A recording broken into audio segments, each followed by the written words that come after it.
After Momo leave for hot spring, Gigi and Okarun finds the hidden room full with weird talisman, the kind that practically scream, "This is why the rent was cheap." Just then someone knocks on the door. Gigi bolts, thinking it's Momo, but plot twist, it's the landlord lady, Big Mom, looking like she's here to collect not just rent, but souls. Meanwhile, at the hot spring, some weird-looking guys try to attack Momo, but Turbo Granny swoops in out of nowhere, saving her in a flurry of chaos. Of course, Turbo Granny immediately acts like she didn't do anything. After this bizarre spa experience, Momo heads to the Tsuchinoko Shrine and meets a priest who's as weird as they come. This guy doesn't want enlightenment. He wants YouTube subscribers.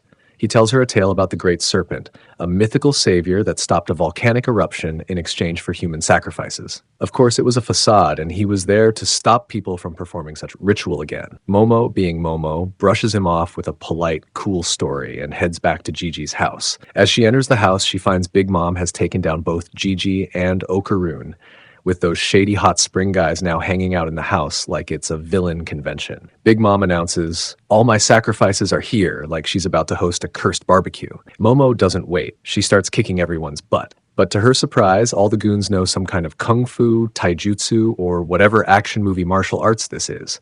Among them, Big Mom is the most formidable, launching Momo through a wall with her anaconda smash. Yet Momo comes out completely unscathed. The two acknowledge each other's strength in a classic anime stare-down. Momo ends up back in the talisman room as Big Mom goes into yapping mode, explaining how her family has been protecting the village from volcanic destruction by offering human sacrifices to the Great Serpent for 200 years. The altar, she reveals, used to be under this very house. Her family lures tenants here to use as sacrifices. Just as Momo processes this info dump, the floor begins to swallow her. She tries using her spiritual powers to escape, but Big Mom's creepy family refuses to let her go. Enter Gigi and Okarun, making the perfect late entrance. They bust in for a rescue mission, and all three of them fall underground. What's down there? Buried houses from centuries of sacrificial victims, and the pièce de résistance, the Great Serpent itself. But here's the twist. It's not a snake. It's a Mongolian death worm that skipped leg day, but hit every other day. Okarun, our walking trivia master, mentions that normal Mongolian death worms are 1.5 to 2 meters long, but 200 years of snacks turn this one into a kaiju. Big Mom's family, in peak stupidity, starts doing bizarre poses, claiming it'll keep the worm from attacking them. Spoiler alert, it doesn't. They're the worm's first snack. Gigi suggests hiding inside the buried houses, but then notices something's wrong with Momo and Okarun. They're acting like they want to unalive themselves.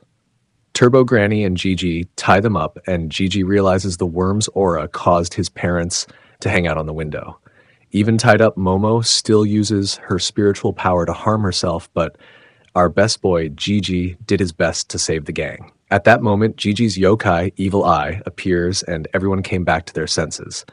Turbo Granny explains that Evil Eye's aura cancels out the worm's unaliving aura.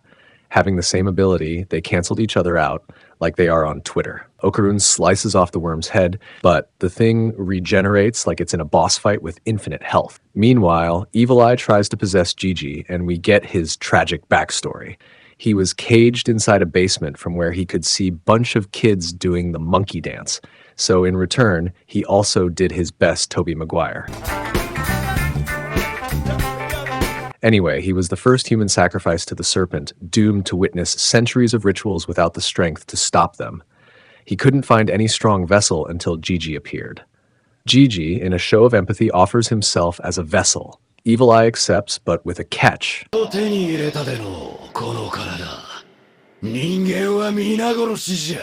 his newfound strength, Evil Eye attacks the worm, which retreats underground.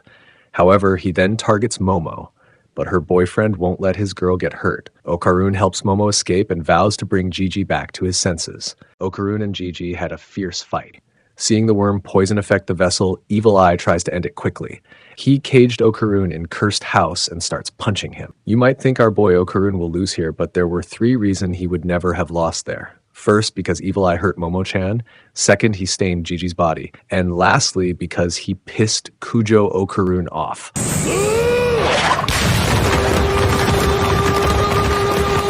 With 20 rapid punches, he knocks Evil Eye out. Momo tries to find a rope that can help them get out, but she couldn't find a rope long enough to reach that deep. Momo remembers something Gigi told her when she was a kid. Worms breathe through their skin. So if the ground floods, they'll be forced to surface to breathe. She lights the house on fire, prompting the fire brigade to spray water everywhere. As the sun sets, the worm emerges, its skin drying out like it skipped moisturizer. It thrashes around, but Momo delivers the final blow. The great serpent, aka the human-eating worm, is finally dead. And somehow, the Big Mom family survives, spat out by the worm like leftovers. Underground, Okarun finds Turbo Granny in the quicksand and tries to save her, but he ends up getting stuck in it too. Back at the surface, you might think that was the end of it all, but no, the myth was true. The volcano starts erupting. Big Mom screams, "See, I told you so," and asks her how will she fix this mess. According to the legend, the dragon rising up to heaven will cast a rainbow and the mountain will swallow up the village. The dragon rising to heaven here is interpreted as the great serpent dying, and the mountain swallowing the village is construed as a volcano erupting. Momo denies their yapping and tell them that's just their own interpretation of the myth. She quote what the YouTuber priest said, "People who have been deprived of the ability to think because of fear will believe in and perform things like human sacrifices." She boldly claims that she will stop the repetition of such mistakes. She decided to use the big body of the worm as a big pipe. She connected its mouth to a water source, and she uses its rear to stop the volcano eruption. But the Big Mom family had other plan. They wanted to use Momo as a sacrifice. So they attempt to sabotage her. But YouTuber Priest came to help Momo, and what would you know, he was disciple of Granny Seiko. He fends of Big Mom while Momo tries to extinguish the volcano.